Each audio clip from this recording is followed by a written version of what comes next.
ধান নদী খাল কেমন আছে বরিশাল?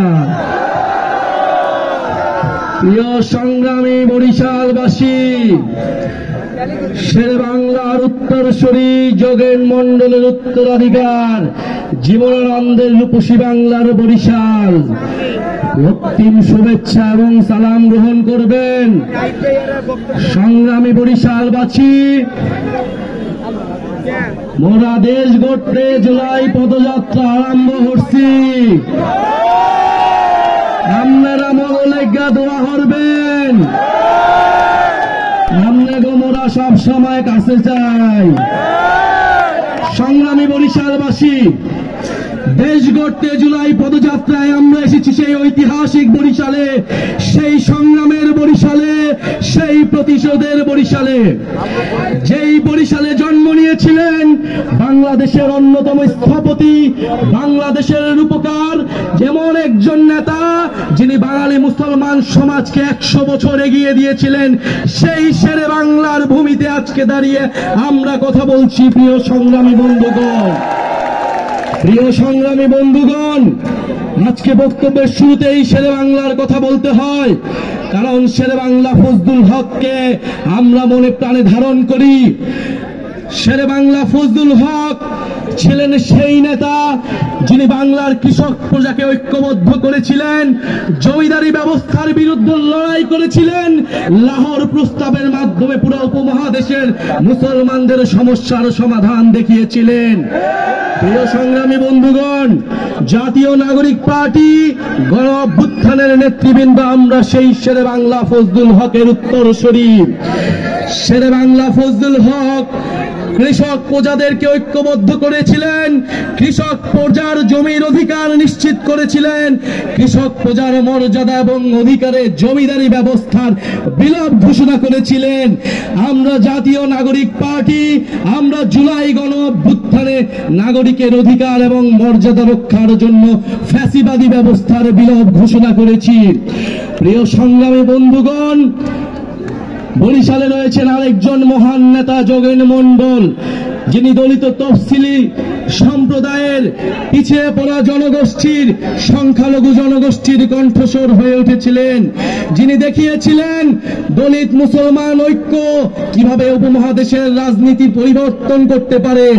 বাংলাদেশের বর্তমান সমসাময়িক, উপমহাদেশের বর্তমান সমসাময়িক রাজনীতিতে শেরে বাংলা এবং যোগেন মন্ডলের রাজনীতি অনুসরণীয়, বরিশালের রাজনীতি অনুসরণীয়।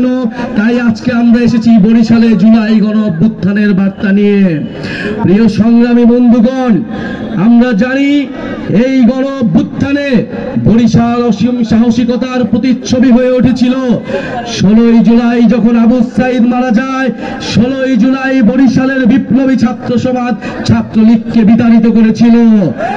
আমরা এই বরিশালে দেখেছিলাম শেখ হাসিনার ফ্যাসিস্ট বাহিনী কিভাবে শাড়ি লুঙ্গি পরে গ্রাম থেকে পালিয়ে যেতে হয়েছিল। প্রিয় সংগ্রামী বরিশালবাসী, সেই রক্তের কথা, সেই সংগ্রামের কথা আমরা আজও ভুলিনি। প্রিয় বরিশালবাসী, জুলাই গণ অভ্যুত্থানের আজ 1 বছরের দ্বার প্রান্তে, আজ সেই ঐতিহাসিক 15 জুলাই, যেই 15 জুলাই বাংলার নারীরা, বাংলার ছাত্রীরা রাজপথে নেমে এসেছিল শেখ হাসিনার রাজাকারের বিরুদ্ধে, বিভাজনের রাজনীতির বিরুদ্ধে, বাংলাদেশের জনগণকে ঐক্যবদ্ধ করেছিল ফ্যাসিবাদের বিরুদ্ধে। প্রিয় সংগ্রামী বন্ধুগণ, আমরা গণ অভ্যুত্থানের পরে বলেছিলাম ফ্যাসিবাদী ব্যবস্থার বিলোপ করতে হবে, নতুন ব্যবস্থা গড়ে তুলতে হবে, চাঁদাবাজ, সন্ত্রাস, দুর্নীতি, বৈষম্য মুক্ত বাংলাদেশ গড়ে তুলতে হবে। কিন্তু আমরা দেখছি রাজনৈতিক দলগুলোর হাতে রক্তের দাগ লেগে রয়েছে। আমরা দেখছি নিজেদের মধ্যে অন্তর্কন্দল, খুনি খুনি করছে, সবার হাতেই রক্ত লেগে রয়েছে। আমরা রাজনৈতিক সহিংসতা মুক্ত বাংলাদেশের রাজনৈতিক সংস্কৃতি দেখতে চেয়েছিলাম, চাঁদা মুক্ত অর্থনীতি দেখতে চেয়েছিলাম, কিন্তু বরিশালবাসী গণ অভ্যুত্থানের শক্তি, তরুণ প্রজন্মের শক্তি এখনো ঘুমায় যায়নি, রাজপথে এসেছে। বাংলাদেশকে চাঁদাবাজ, সন্ত্রাস, দুর্নীতি, বৈষম্যমুক্ত করেই আমরা ঘরে ফিরবো ইনশাআল্লাহ। প্রিয় বরিশালবাসী, আমরা বলেছিলাম বাংলাদেশের মানুষের যে ইনসাফের উন্নয়ন করতে হবে।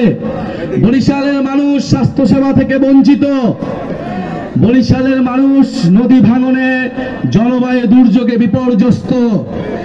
বরিশালের এই সকল সমস্যার মোকাবেলা করতে হবে। যেই বরিশালে শেরে বাংলা ফজলুল হক, যোগেল মন্ডলের মতো নেতারা জন্ম নিয়েছিল, সেই বরিশালবাসী আজ নানা অবহেলা, নানা বৈষম্যে জর্জরিত।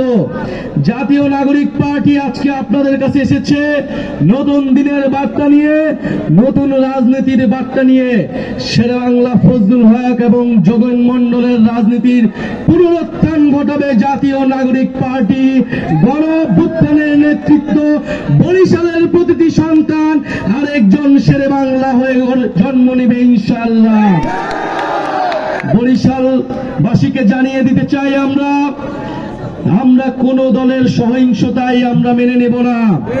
ইলেকশন কমিশনকে যেভাবে দলীয়করণ করা হয়েছে এই নতুন বাংলাদেশে, গণ অভ্যুত্থানের পরে ইলেকশন কমিশন নিরপেক্ষভাবে কাজ করছে না।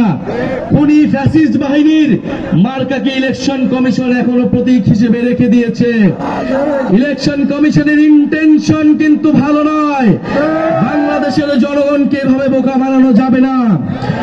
প্রিয় সংগ্রামী বন্ধুগণ, আগামী ৩রা আগস্ট ঢাকার শহীদ মিনারে আমরা জড়ো হচ্ছি বরিশালবাসীর মানুষের সমস্যা সমাধানের ইস্তেহার নিয়ে, সারা বাংলাদেশের মানুষের মুক্তির ইস্তেহার নিয়ে, জুলাইয়ের ঘোষণাপত্র এবং সনদের আদায়ের লক্ষ্যে।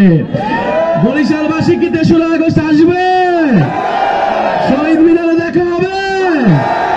ক্ষমতা না জনতা, ইয়া প্রশ্ন সংগ্রাম, দালালি না রাজপথ, গোলামি না আজাদি, দিল্লি না ঢাকা, পিন্ডি না ঢাকা, ক্ষমতা না জনতা, অ্যাকশন টু অ্যাকশন, চাঁদাবাজদের বিরুদ্ধে, এই সন্ত্রাসীদের বিরুদ্ধে। প্রিয় বরিশালবাসী, আপনাদের ডাইরেক্ট অ্যাকশন, এনসিপির ডাইরেক্ট অ্যাকশন চলমান রাখতে হবে ইনশাআল্লাহ। জাতীয় নাগরিক পার্টি রাজপথে নেমেছে। কোন হুমকি ধামকি বাধা বিপত্তি দিয়ে এই গণজোয়ার থামানো যাবে না। প্রত্যেকটি জেলায় উপজেলায় জাতীয় নাগরিক পার্টি এবং তরুণদের পক্ষে গণজোয়ার তৈরি হয়েছে। এই জোয়ার রুখবে কারো সাধ্য নাই।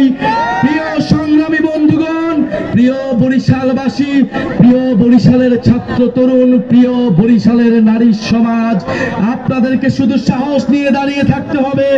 জনগণ আমাদের সাথে আছে। আমরা বলেছি স্পষ্টভাবে, 5ই আগস্ট আমাদের লক্ষ্য ছিল গণভবন, এবারে আমাদের লক্ষ্য হচ্ছে সংসদ ভবন। ইনশাআল্লাহ আমরা বিজয় অর্জন করব, বরিশালবাসীকে সাথে নিয়ে বিজয় অর্জন করব। ইনকিলাব ইনকিলাব।